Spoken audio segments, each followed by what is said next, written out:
Hi, good morning, and welcome to the Lioness Den. We are so happy that you are joining us on this morning. This is the day that the Lord has made, and we will rejoice and be glad in it. Today is our mental health moment for the women's channel here, the Lioness Den. The Lioness Den is a place where we as women can join together and talk about anything. It's a place to chill. So we want you to come in, join us. Join the conversation, be a part. We have a great lineup today. I guess that's what I should say. We have a great lineup today. And they will be coming on in just a second. But I just wanted you to, as you come in, to like our channel. If you're watching us on YouTube, subscribe to our channel. And be a part of the conversation. This is not a conversation just for today, but this is an ongoing conversation. We are here for you, and we hope you are here for us. Let's join together. Start this off right. We're going to have Ebony Vaughn, Tammy Saunders, and Adrian Holloman join me right now. And we're going to start this conversation off this morning. Again, thank you for joining us. Like, subscribe, and share.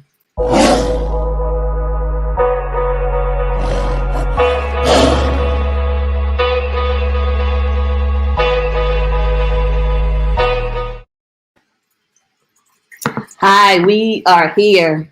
We're doing this. Hi, ladies. How are you this morning? Let's see. Ebony. Okay. Tammy's mic was muted. Tammy, can you unmute your mic? There we go. Good morning, ladies. How are you? Good morning. I'm well. How are you? I am so happy that you decided to join me this morning for this mental health moment. We want to help someone today, and you ladies are the cream of the crop, as people say, the best of the best. I'll start off with Adrian because I'm looking at my screen and how it's set up. Adrian, I've known her for a while, known of her, I should say, but I had never actually interacted. And I must tell you that she is a godsend. If anybody doesn't know, Adrian is a godsend. She's a wealth of information. Adrian, can you introduce yourself for me, please? Sure. I am Adrian Holloman. I am the founder and CEO of Discovering Treasures Life Coaches and the author of the motivational journal, I Am Because I Say I Am, transformed by the power of affirmation. So that's what I do. I'm a mom, a grandmom, a new grandmom. Yay! Yay! Teacher, minister, sister, and friend. That's who I am. Thank you. We have Miss Tammy Saunders here. She is not new to our broadcast, but we love her so much. She is the prayer warrior of prayer warriors. If you want to knock it down and knock it out, you call Tammy, because she gonna pray you through. She the midwife. She gonna take you right on through where you might not be able to take yourself. Tammy, can you introduce yourself? Okay, good morning. I am Tammy Saunders. I am an LPN, have been so for a little over 40 years. I am a doula. I am a mom. I am a grandmom, and I am a new mother-in-law. My son gave me a daughter-in-law, and I am also a minister. I have every Saturday night around 10:30 on IG. I share the gospel. I also talk about things that deal with our community, and so that's kind of what I do. Thank you. Thank you, Tammy, for joining us. And now, we have Ebony. Ebony, I can't say enough about Ebony. We talk on the phone. We figure stuff out together. It has become such, I think, a great friendship relationship here. Ebony has been with us a few times now. And Ebony, if you could introduce yourself, that would be great. I'm Ebony Vaughn of Vaughn Therapeutic Systems, a mental health organization. We provide individual, group, family, and couples counseling. And so I have been in practice, for over 20 years now. I've been in private practice for about 11 years. Also an author, a minister, a friend, a sister, and I'm excited about being here today.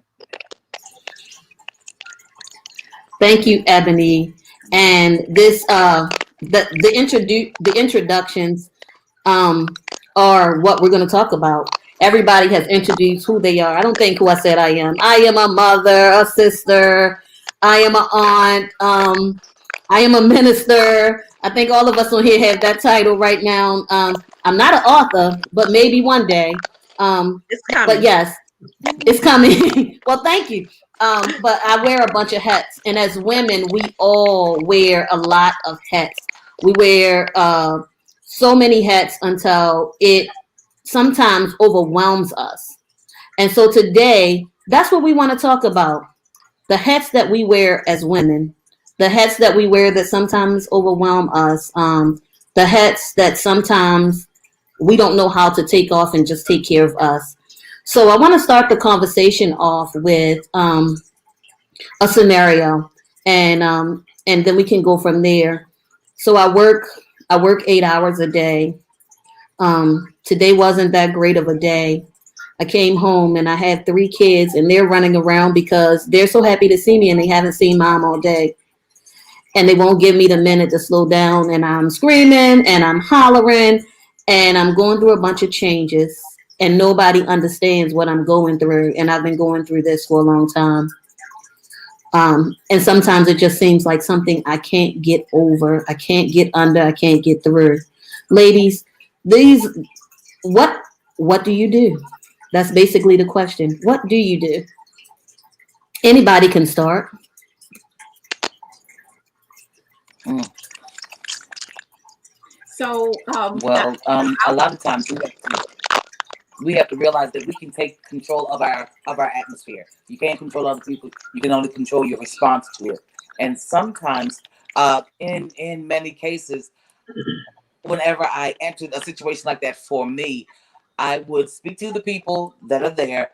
Can you give me 15 minutes just to deprogram, make myself available for you all? For me, that was getting my uniform off because I didn't want to take anything home to my children.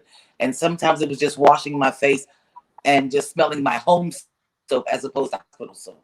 And so a lot of times what I had to do was just give me 15 minutes. And it used to work wonders because I had to deprogram from listening out for call bells, for, for all that stuff that a nurse had to go through. So settling your environment as much as possible really helped me. Okay, so that's what I did. so I the first thing I thought of when you gave that scenario was, you know what? If I want to cry, cry. If I just want to be frustrated, if I want to lock myself in the bathroom and say I need to go to the bathroom and not open the door, I think that in that scenario, you do what you do best, and that is do it. And whatever that means, because sometimes, there are situations where you can't necessarily remove yourself from it. So it's almost like you have to figure out how to endure with that. And I always say that it's important for us to allow ourselves to feel what we feel. Structure is always good and routine is always good. But as a mother with 3 kids, structure and routine oftentimes go out the door because there are things that happens that are beyond your control.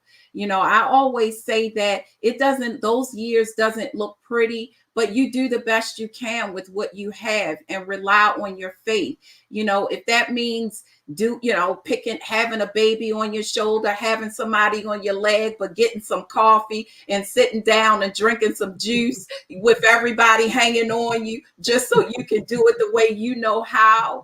I think that, sometimes when we talk about how do you handle those scenarios, it's so different and so unique to different people. And so it's almost like, how can you manage in your environment, and what does that look like?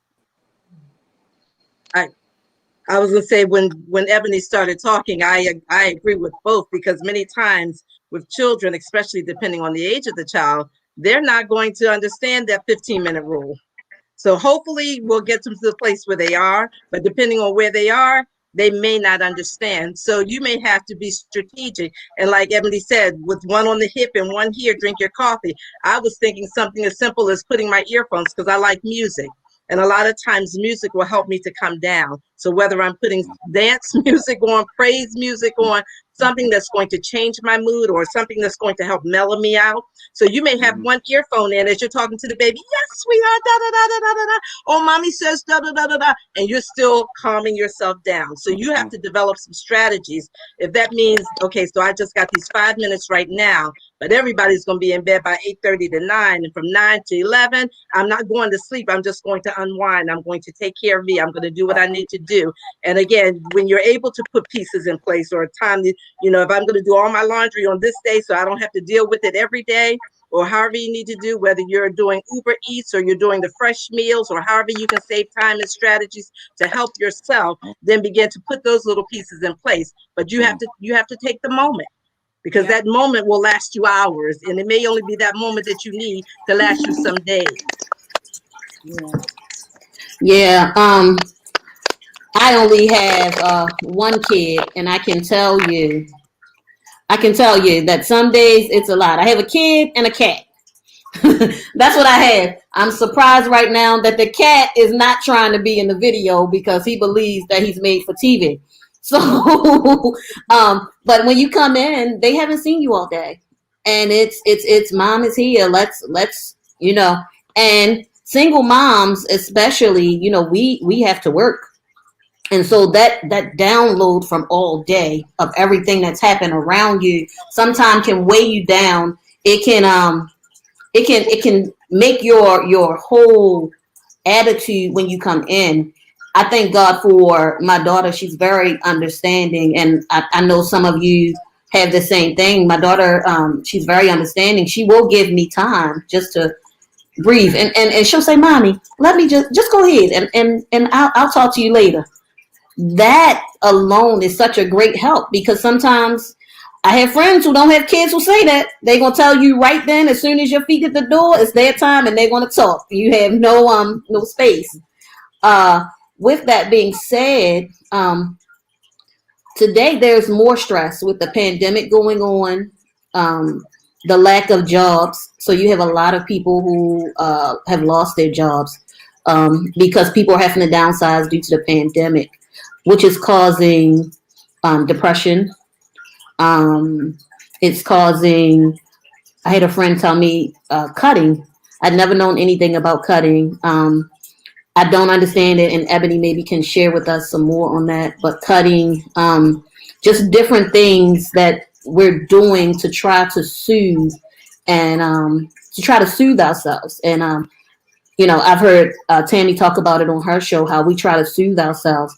But what is your advice for someone who is so stressed or depressed, where they've started these things like cutting and they're depressed and they're not eating? Some people are not eating just because they don't know where the next meal comes from, because all of those things lead to something else. And what is your advice? Or can you, first of all, let me start here. Ebony, can you tell us how these things work? And then the advice, if you ladies can share advice on what to do when you're so stressed or so depressed that you do feel like you have to go to these extents. So I think that self-harm is definitely prevalent when we talk about mental health, and it can go anywhere from cutting. It could be binging, whether with food. Oftentimes people engage in risky behaviors as a result, as a self-harm, as a self-harm practice. So I think that there are a lot of things that people kind of resort to when they don't necessarily know how to address their stress or address whatever their emotional distress is. So the important thing is to deal with what the issue is, what the emotional distress is. whether that's through therapy, and also maybe going to the doctor, because sometimes there may be some medical issues. It just depends on what it is. But the more importantly, it's really about dealing with the emotional distress and having the courage to face that, because there is weighty work with that. When you start talking about dealing with the triggers of depression or the triggers of stress, there are a lot of things that's associated with that, a lot of layers that needs to be pulled from that. Oftentimes when I work with kids who are cutting, a lot of it has to do with sensory and them attempting to experience pain so that they don't have to communicate verbally what their emotional distress is. So there's a lot of avoidance associated with that. And self-harm can also lead to like addictions and things like that. And so for the most part, dealing with that emotional distress is going to be the most important thing. And also learning how to detect your emotional state. We talk a lot in the mental health field about emotional intelligence and being able to be aware and to manage your emotional state and learning how to deal with that. So through the process of therapy, I believe that those are things that can be addressed. But you have to first recognize that there is a need for someone else to help you. And it's also, sometimes people don't come forward and really talk about it because they're afraid, they're ashamed. Shame is definitely something that goes hand in hand. And for those that engage in self-harm behaviors, oftentimes they're hiding their pain, they're hiding what they're dealing with. And so getting away from that shame is what will help them to break free from the secrecy of the pain that they face.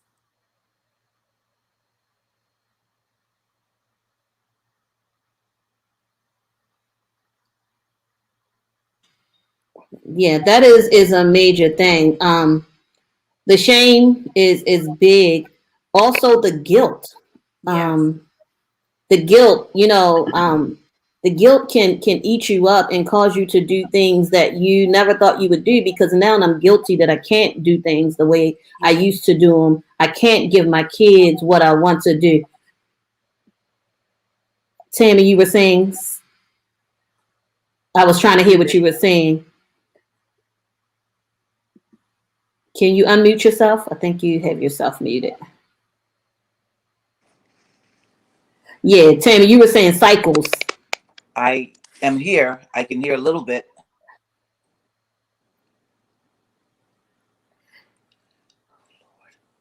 Can you hear me now? Don't worry about it. We're going to keep going. Understand that this bus ain't going to stop rolling. If you got to go out and come back, we're going to keep it moving. And I know you got a lot to say that we need to hear. So don't worry yourself at all. If you got to go out, come back. We're going to be right here. But she was saying cycles is what she was saying, that we get caught in cycles. I saw her saying, she kept saying cycles. But we do. We get caught in what we're used to doing. And especially with this pandemic, you just can't do everything that you've done before. You know, jobs were gone like that overnight. Overnight, people got laid off.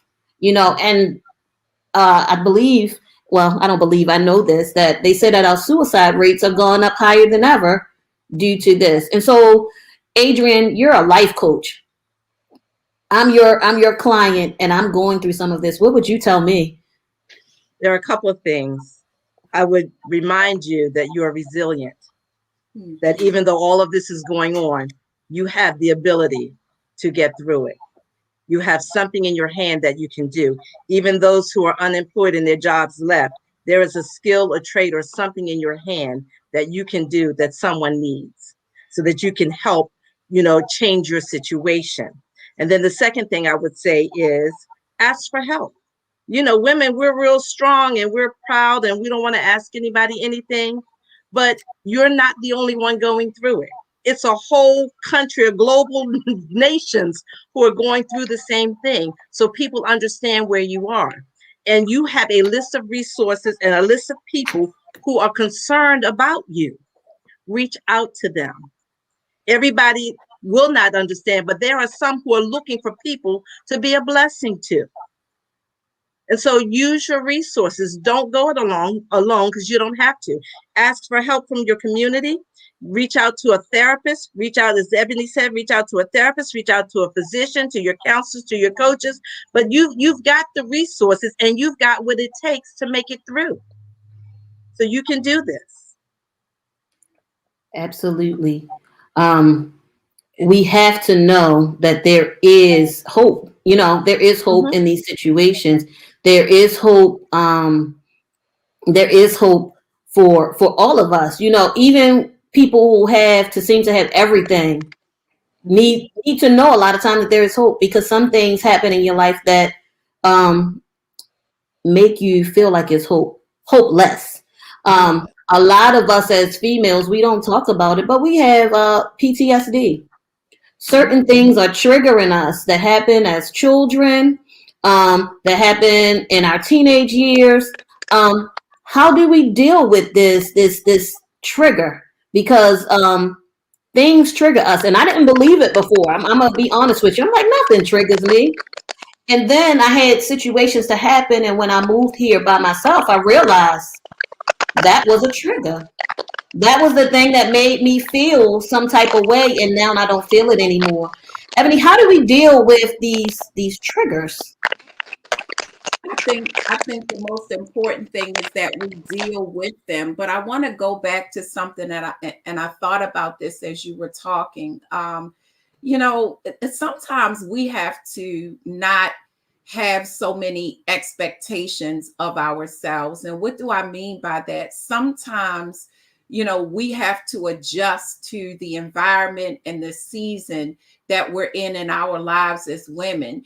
And one of the things that I find not only in my life, but in many, of the lives of the women that I speak with, we don't always do a good job at adjusting to our seasons. And we put so much on ourselves and we expect so much, and we may not have the capacity or the bandwidth to really deal with that in the season that we're in. And I think that brings about a stress level that is oftentimes overwhelming. So not only is it that we're triggered by the environment and we're triggered by traumatic experiences, but sometimes we're triggered by our own unrealistic expectations of ourselves and our inability to really meet those expectations. And so just like when you are in business, just like when you are working through a project, you do a strategic plan and you determine like what you can handle and what you can't,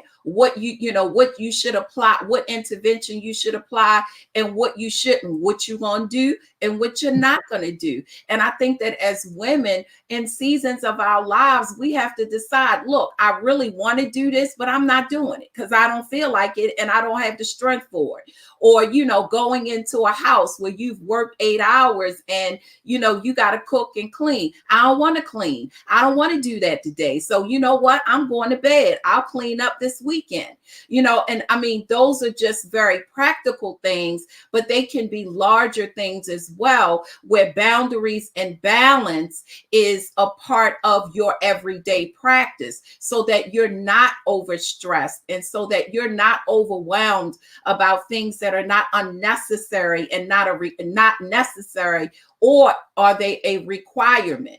Because a lot of things that we do, they're not necessarily a requirement. We just do them because they're obligations and it is the right thing to do. And everything that's a right thing to do, it's not the right time to do it.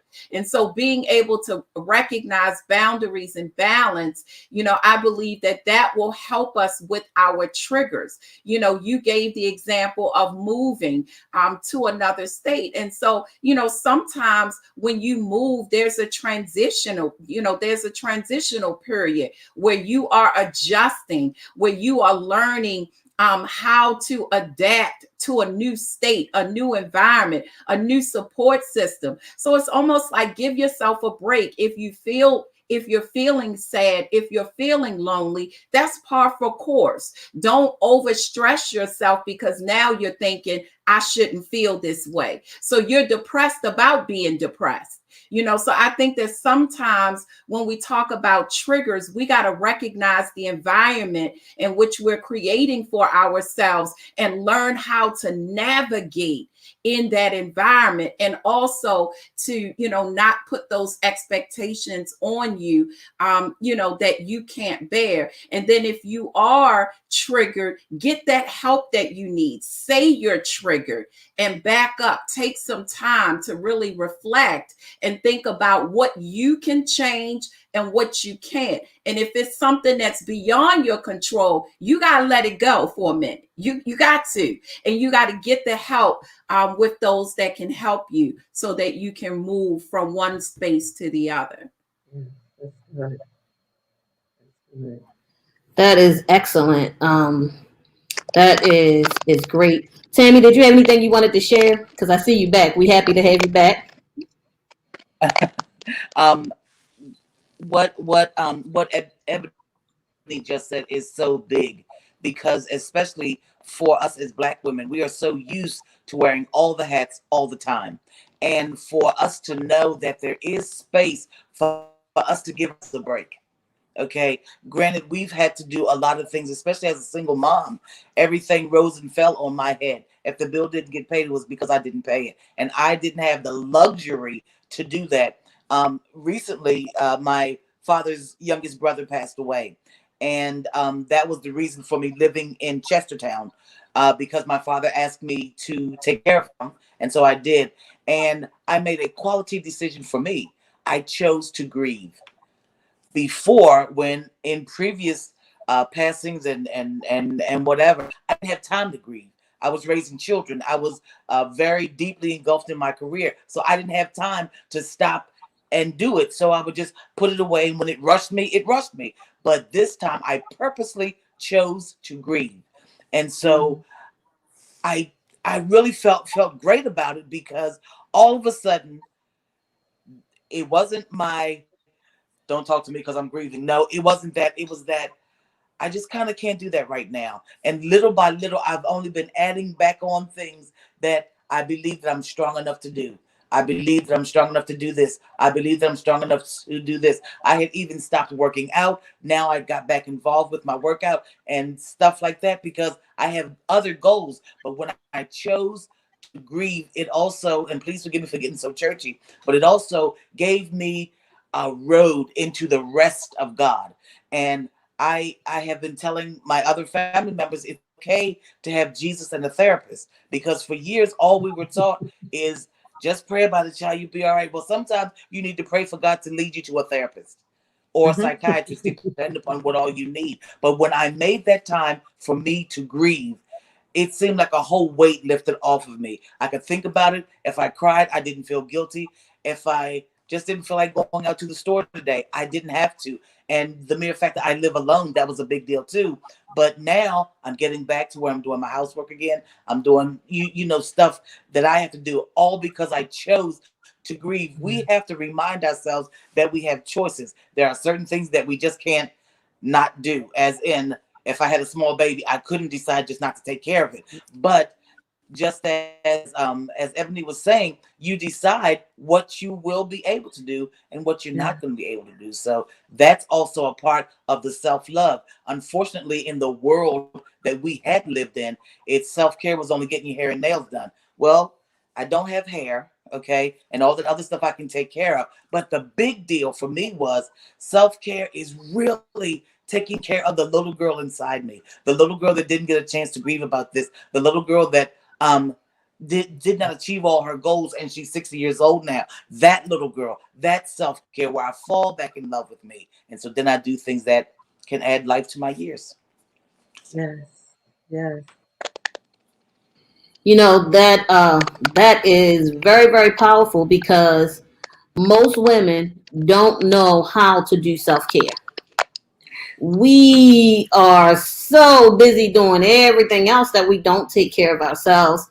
We run ourselves down. We don't take care of our health. We just don't take care of ourselves. And then we get to an age where we go, well, how did I get this? Why am I hypertensive now?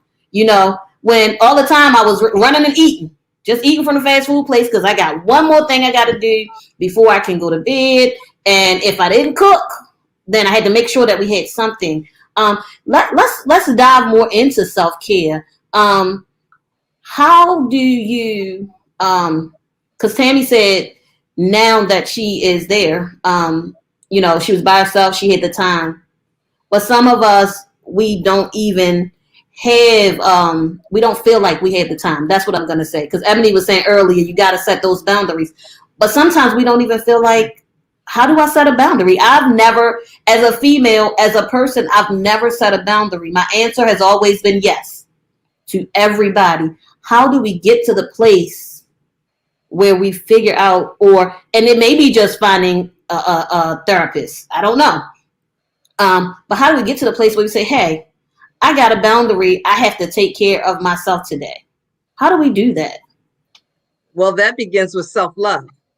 Loving yourself enough to realize your importance, your value, and your worth, right? Because if you're doing it and you're tired, you're doing it because you don't want to do it, but you're doing it because somebody might not like it, or they might be mad, or they'll reject me, or they always expect it. That's not the reason to do it. You do it because this is what I want to do. This is how I need to move forward. This is how I feel it's in my plan, and it kind of works for me today, right? Self-love, a lot of times we think about, if we don't do this, we're being selfish. No, we're being selfless. We're caring for ourselves enough to say no. And for many of us, depending on how we grew up and what our mindsets are and how we deal with rejection, if rejection is a big deal, we're not going to say no. But when we learn who we are and we're comfortable in who we are, no becomes what someone say, no is a complete sentence. I don't have to explain it. No, I'm not going to be able to assist you with that today. And so when you learn who you are, it becomes easier to set boundaries.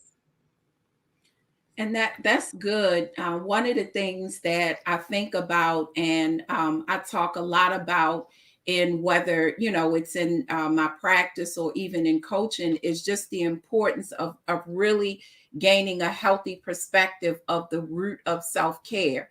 Because a lot of times we look at self-care and we look at the practices. So those practices, like you meant, is, well, I want a massage, or I want rest, or whatever your self-care practice is. But the root of all of that is where you are, how connected are you spiritually? What is the how strong is the line to you and the source of your strength? That's where the true self-care begins. It's not about the practice. It's really about really connecting with your source and your root, which is out of this whole aspect of self-love. Because the idea is, you learn how to love yourself when you love God, and when you have an understanding of who He is and what you are to Him. And so, really getting to the root of self-care has to first start with your spiritual, with your spiritual connection to God. And for those who I work with in my practice that are not Christians, this is something that I really have to delve into, because a lot of times people don't look at, your spiritual connection to the root of self-care. But you can't care about yourself or really effectively love yourself if you don't know God, or if you don't have a source to which you are connected to and you feel springs out of you. So I think that when we talk about self-care, it's important to talk about those practices and those things that you do to make you feel good. But it's really about connecting to who you are and allowing everything that you do to spring from that identity. And I think that that's truly where we start at. So we have a question in our comments here, and it says, how about how to self-care with a teenager Thank you. And say no without feeling guilt, without being guilty. And we were talking about that earlier, the guilt. So when you say no, how not to feel guilty about telling your kid no.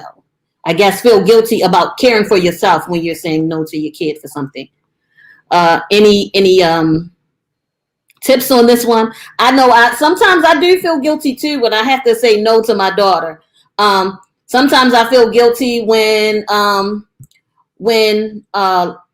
I see how much she does. So she's doing great in school and she's doing what she's supposed to do. And I'm so busy that some of the things she wants to do, I'm not able to do. Or prime example, one of my majors when I first moved here, I moved her 500 miles, well, 5 hours away from home. So all of her cousins and friends that she was used to being around, they're not here. And now we're in a pandemic, so she's not meeting anyone new either. How do you deal with feeling guilty when you're dealing with your kids and you're still trying to maintain self-care?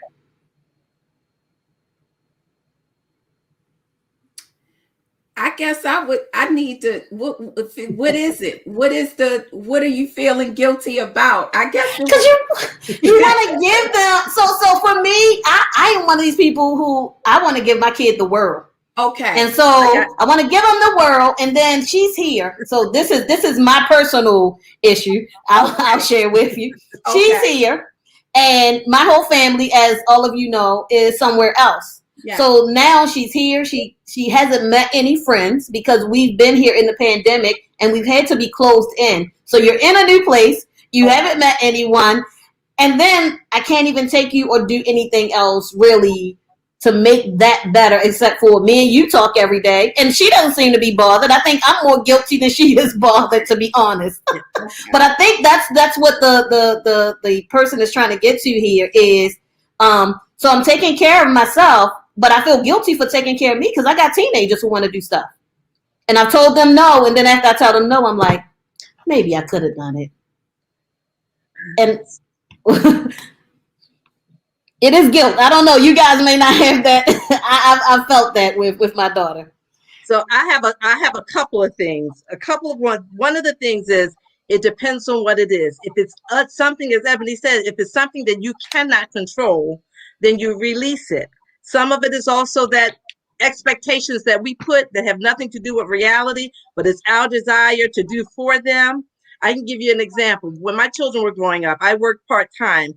And I was a single mom, and I always wanted to get my daughter that big 3-foot Barbie doll house every Christmas, but I never had the money. And that was one of my regrets. And I'm like, well, you can rest assured my granddaughter or my grandchildren will have it.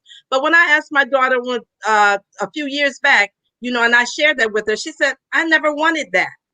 So I'm carrying guilt from something that I wanted to do because I thought this was, and she was like, no, I didn't want it. So sometimes it's what we place out there that really doesn't matter. And it's things that we create that are really not. So those things that we can't control, we let them go, right? And then the other thing is it about safety?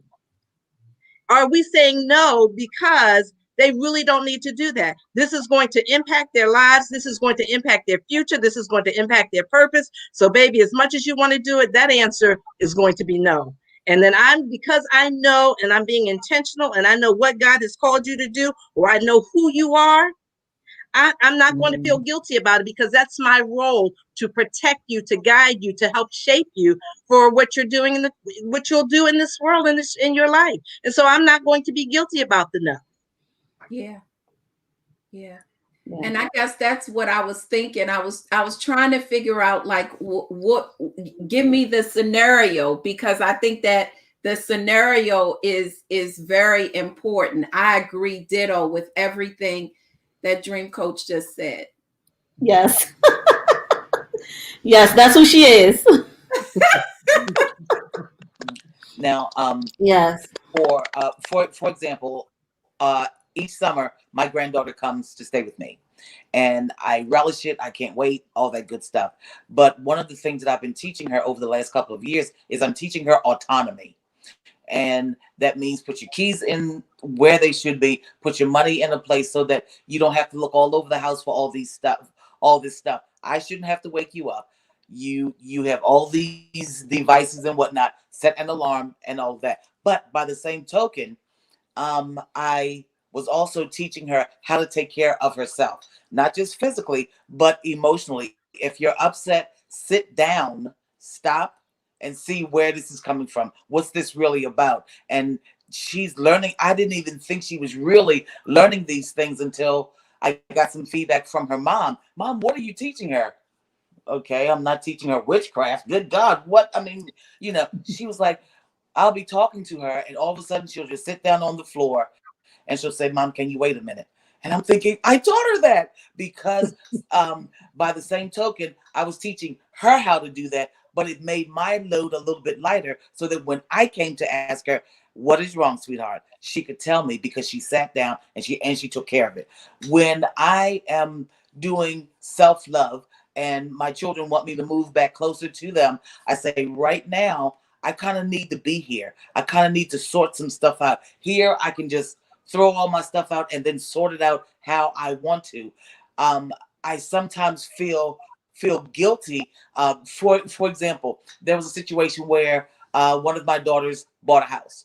And the day that she went to closing, she FaceTimed me, she showed me the keys, and she was just so excited and all that and that good stuff. I said, I'm so proud of you, this and that. And you know what she said? She said, but Mommy, you weren't here. What?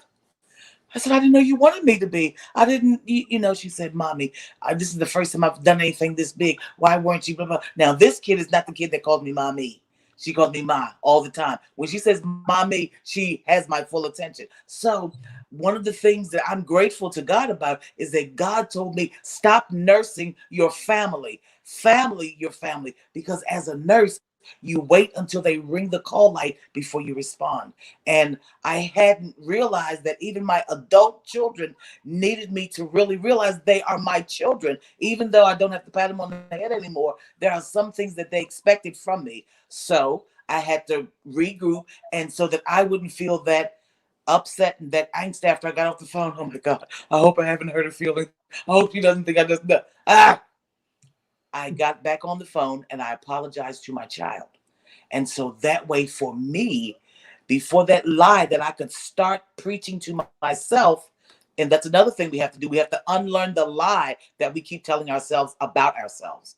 Okay. Good. And so I got back on the phone, talked to my kid. Everything's good, blah, blah, blah. Fine. We're good. But I incorporated that in the self-love thing, that I am still a good mom. I am still doing these things. In the meantime, I'm taking care of me. Okay, that's it. That's good. That was great. Because I can relate to that with just family members, not my kid, but just family members that you want to be there. Yeah.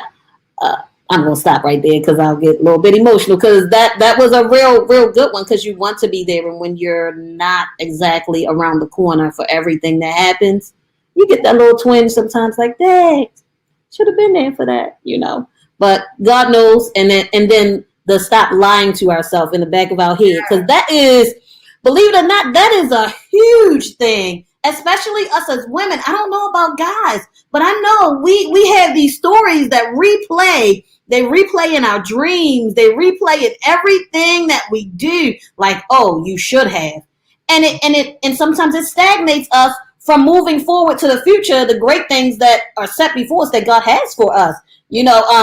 I was talking about Adrian when we were backstage before this started. And one of the things that she brings out in her sessions is she pulls that out of you, what God has for you and how you get there. Because sometimes we like to say God has something for us. We know it, but we so caught up with the lie. The lie is repeating us and holding us back. And she really brings that out. Like, when you're in her session, you don't even have time to really hear what that's saying, because she's saying so much positive stuff to pull you out. She's saying, so I mean, real Adrian, I'm putting you on the spot. I apologize, because that's not what we're really doing right now. But for real, that's our thing at the end. But she has a session, and I encourage anyone who's on here, if you see Adrian Holloman, go on Facebook, friend her, and she has this session that she does. I don't know how often she does it, but this session is for you if you have the dream. If you heard Ebony called her the dream coach. If you have the dream and you can't get past the lie, when you finish going through her session, it will help you because you're going to put it down on paper. I mean, and all of these ladies, I don't want to leave anybody out, and I think you guys understand what I'm saying right now. But all of these ladies have different materials and different sessions that if you just tune into them, and we're going to talk about it at the end, I promise. But I got a little caught up because I was reminded of when I was in Adrian's session and how grateful I was because for the moment that I was there, it erased the lie. And I've been able to push forward to do other things because she reminded you that that's not what God had you here for. He already gave you a dream. Let's look forward to the dream. What's the next thing you're going to do? How do you plan to do that? And she gave you a little book to write it down. That was even better. So you're planning this dream out. These are the types of positive influences that we have to when we get in these places. I think Adrian said it earlier, and I'm just becoming an Adrian fan right now. Sorry, guys. I'm just waving the Adrian flag for a moment, just for a moment.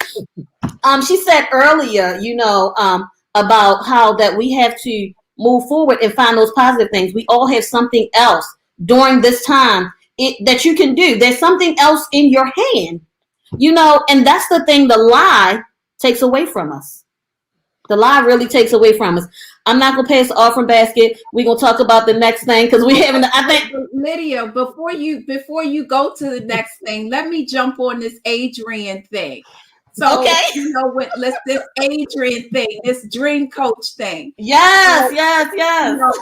One of the reasons why I have always saw her is that is because it's very rare. Not rare because I believe that God really stations his people. But, when you have a passion to see people birth, when you are a midwife and, you recognize midwives, you recognize those that God has planted around you and in your circle to help birth, even if it's a word or even if it is just their presence or, just to see them flow. And I've always recognized that in Adrian. And I tell, a little story and I always chuckle on this. And the first day of 2020, Adrian, we were at her event and she just plops down next to me and she says, "Oh, so when you gonna write that book?"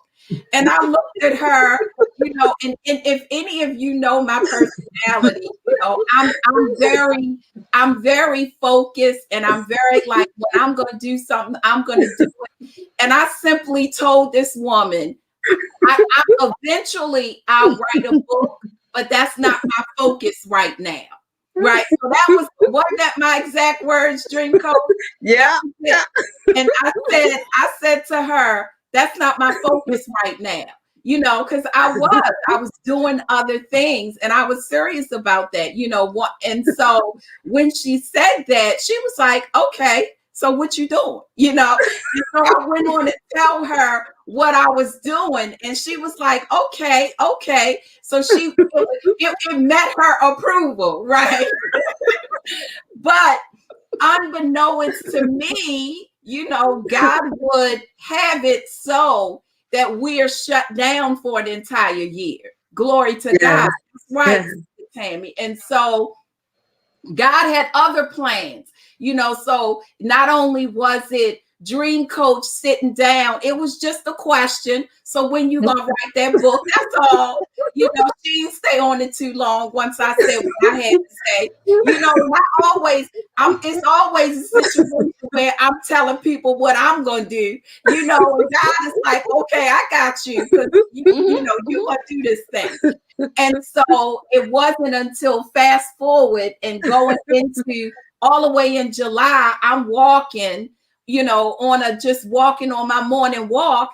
And the Lord said, "Get ready to fight." And then next thing I know, it's a book, So I'm just saying to say that oftentimes God plants people in and around you and in your life, even if it's to speak that word. Now, I had no idea. I mean, I knew in my lifetime that it was going to come to this place, but I didn't know it was now. And this woman of God is like, when you going to do it? And then 9 months later or 11 months later, it's done. I didn't know it, and then 4 months later, it's done again. But God. But God. Yes. But Ebony, do you remember the first time I asked you? You like, I ain't writing no book. I don't want to do that. That was the year before.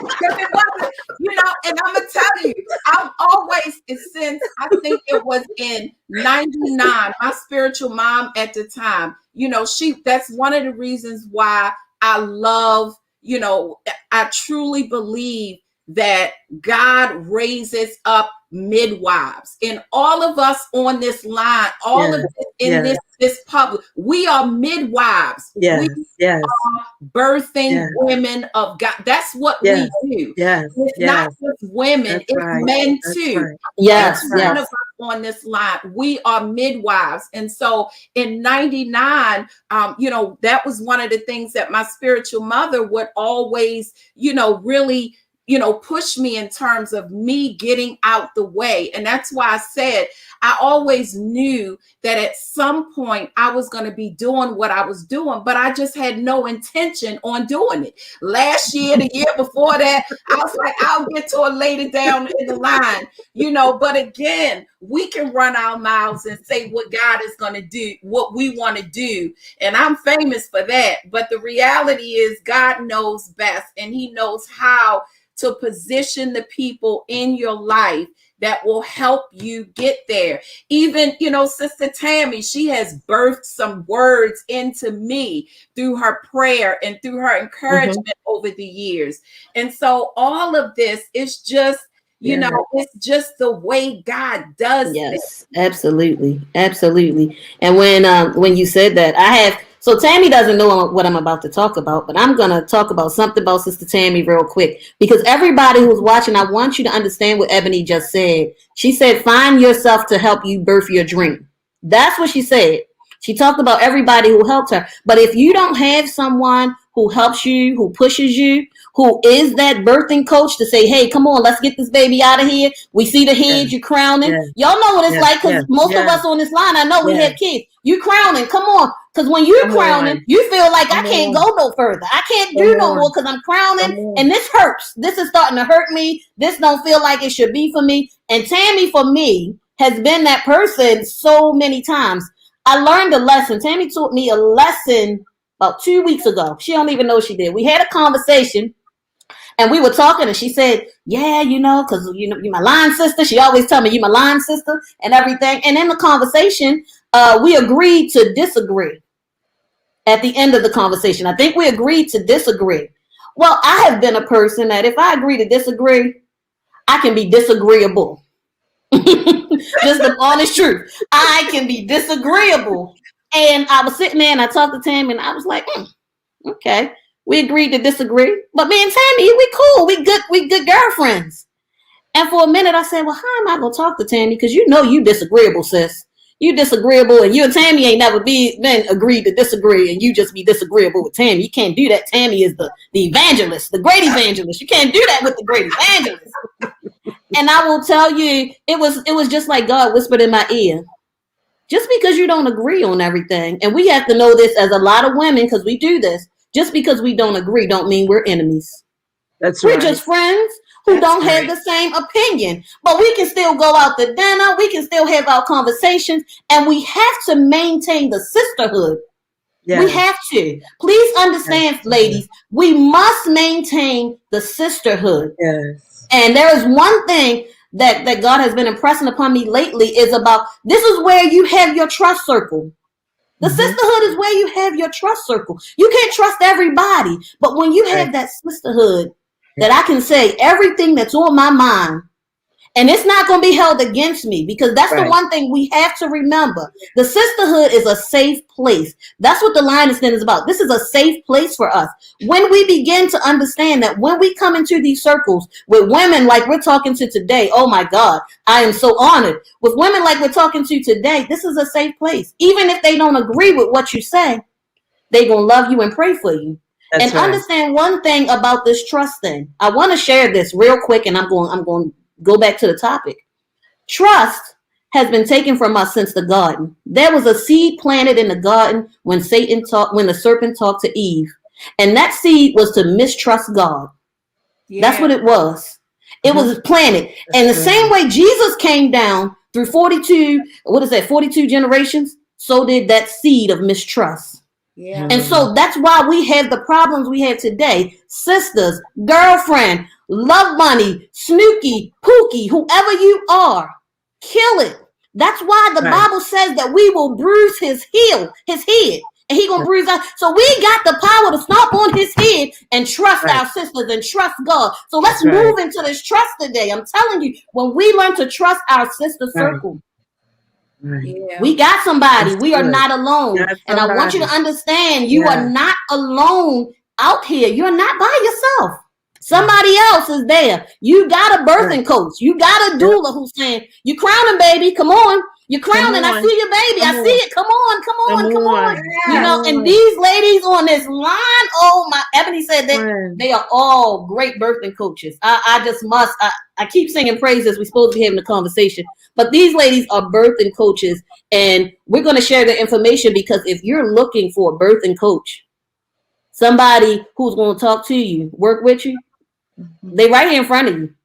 They right here in front of you. They're going to pray for you. They're going to tell you when you're wrong, and they're going to help you to birth the dream. Got the dream coach right here.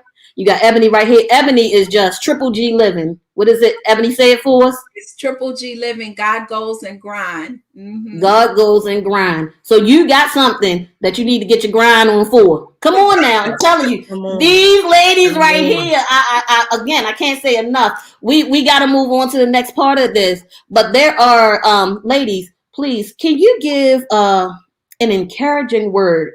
I would like to hear an encouraging word today because someone needs a word. And we've been talking about depression and everything, but somebody is going, they ain't talking about me because I got this other situation that they really didn't cover. We may haven't covered your situation, but God has a word for you on this line. And I'm going to ask you, ladies, and I know I'm putting you on the spot. I probably should have told you this earlier, but I'm going to ask you, ladies, if you could just share something from your heart before we end. We're getting close to an hour, but if you could share something on your heart, I would appreciate it. We're going to start with Adrian, then Ebony, and then Tammy. But if you could just share what's on your heart. Thank you. So I would say today, and those who know me know that I want people to win. I want all of us to win. And so I would encourage you today to do not give up. Do not quit. That in, you know, how this is spoilers alert. I know the end of the story. I read that book, and that book says you win. You've got what it takes. You've got the resources. You've got everything around you. Reach out to it. Don't give up. And let's keep it moving. And let's do all of the great things that are in your heart, in your mind, in your soul to do. Because you've got this, girl. Let's make this thing happen. What comes to mind for me is just to give yourself permission to be. You know, oftentimes we do, but we are not being. And so I just believe that as women, we need to give ourselves permission to be who God has called us to be, and also be the woman that we are today. In all of our challenges, in all of our weaknesses, our strengths, everything that you are, you are. And I think that if we would just give ourselves permission to be imperfect, to be, you know, to not have all the answers, you know, to give yourself permission to learn to live in where you are right now, just right now. I believe that, you know, that will help you to get to tomorrow.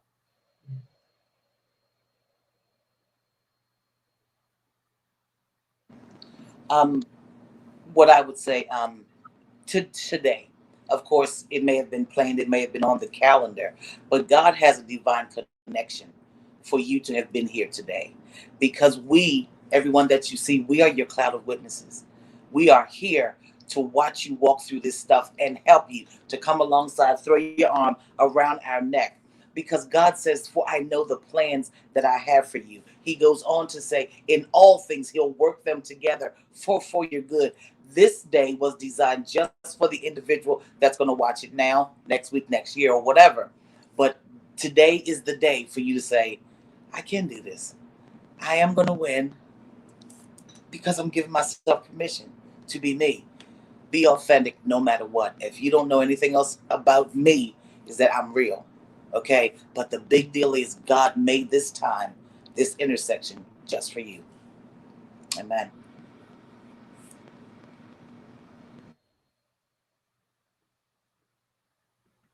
I muted myself. This, oh my goodness, has been so good, ladies. Again,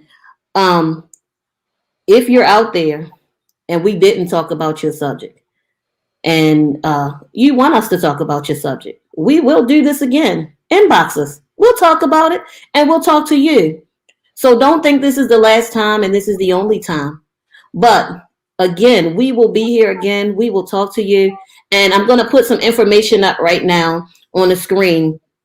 So the first one I'm going to put up is Ebony Vaughn, GGLiving.com. You can go to her site, and her phone number is here, 410-382-4536. Vaughn Therapeutics. Ebony is a clinician. She is not just my sister girl. She is she's certified and qualified to do what she does. So please reach out to this birthing coach, this pioneer in the gospel when it comes down to us having therapists who are also saved. I don't know a lot of them. I know a few, but Ebony is one of the best, and she's made for you in this hour. Please, again, Triple G Living. Check Ebony Vaughn out. The second person we have here is Miss Dream Coach up there, who I can't let go. Adrian Holloman. She has on Facebook her page. Facebook, right, Adrian? Yep. Facebook, Discovering Treasures Life Coaches. On IG, she has DT Dream Coach. She has a motivational journal, I Am Because I Say I Am, and it's available on Amazon. I have to go back to Ebony. In 1 second, but please reach out to Adrian on Facebook, on IG. When you see her ad, again, and all of these ladies, as their names appear, they're on Facebook. Friend them, please. Go to their pages, like, share, subscribe, whatever you have to do. They're on Instagram. I know Ebony's on YouTube too. I'm not sure about Adrian and Tammy. They're on Clubhouse. They have rooms. Please stop in, hear what they're saying, because they're saying some great things. Ebony, when I go back to Ebony, I didn't want to miss this. Ebony has two books out. She has Fight and she has Gift. Fight is the, you know how you go to school and they give you a syllabus? Fight is the syllabus, I think, to the rest of the books that she's going to write. So Ebony, Fight is the syllabus to the rest of the books that she's going to write. Ebony's books are great. Fight just opens it up for everything else I think that I know you're gonna get from Ebony. She has Triple G Living, but Triple G Living comes on every Friday. Am I right, Ebony? Mm-hmm. Friday night on Facebook. Look it up. You don't want to miss these sessions. She had a great session last night. I was on listening to her. Please look it up. Look her up. I don't want you to miss this. It's a lot of stuff going on around us during this pandemic. But what has come out is they said that gold goes into the fire and all the impurities are burned off. So you're seeing gold. You're seeing gems that are coming out after the fire of this pandemic has kind of pushed us in. And we're coming out with great stuff. And last but definitely not least is Miss Tammy Saunders here. Miss Tammy here, she has what is this? Clubhouse Titus 2 prayer and sound doctrine. Let me tell you guys something. If you have not joined in to Titus 2 prayer and sound doctrine, you have been missing it.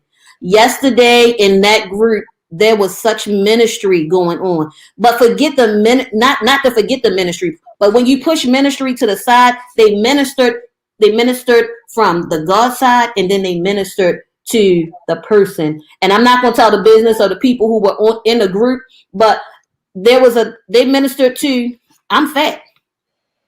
Let me tell you, I'm big and I want to lose weight and I'm depressed about it. And they ministered to that. That's what they literally. So you don't have that a lot of places where people even go there. Right. But they ministered to these people in this group. I've been on there many times and I've listened to Tammy and Paula Littlejohn. That's her name, right, Tammy? And they have ministered. When I tell you, they have prayed down the house. They have read the scriptures. They have sang the song. Only thing they didn't do is slap out no olive oil. They just had the anointing going through the line. I'm telling you, these ladies are anointed. And Tammy, I love you. I have to tell you that. I always tell you, I'm telling you that publicly. I tell you, I love you so much because Tammy has been a birthing coach specifically for me for so long. You can reach Tammy at tammysaunders@gmail.com or at nursetammyr@yahoo.com. And then every Saturday night at 10:30, Tammy, at 10:30 every Saturday night, Nurse Tammy is on IG.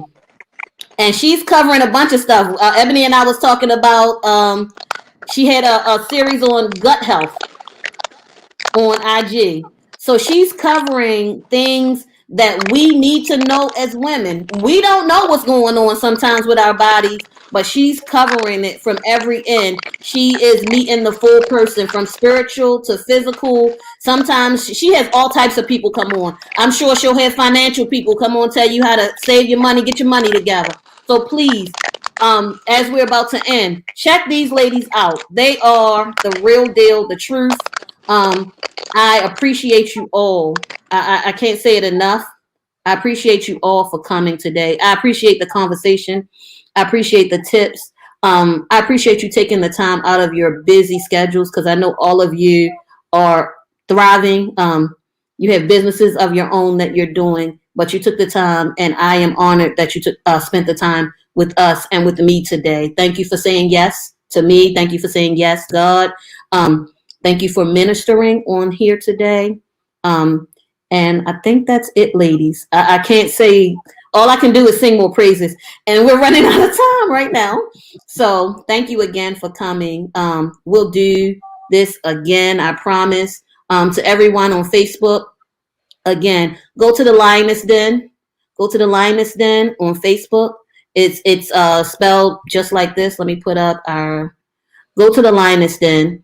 Like our page so that every time we have something, you can come on with us. On next week, we're going to do fitness. We're going to do a health session with Joyce England, Lucretia Wilson, and Monyette Smith.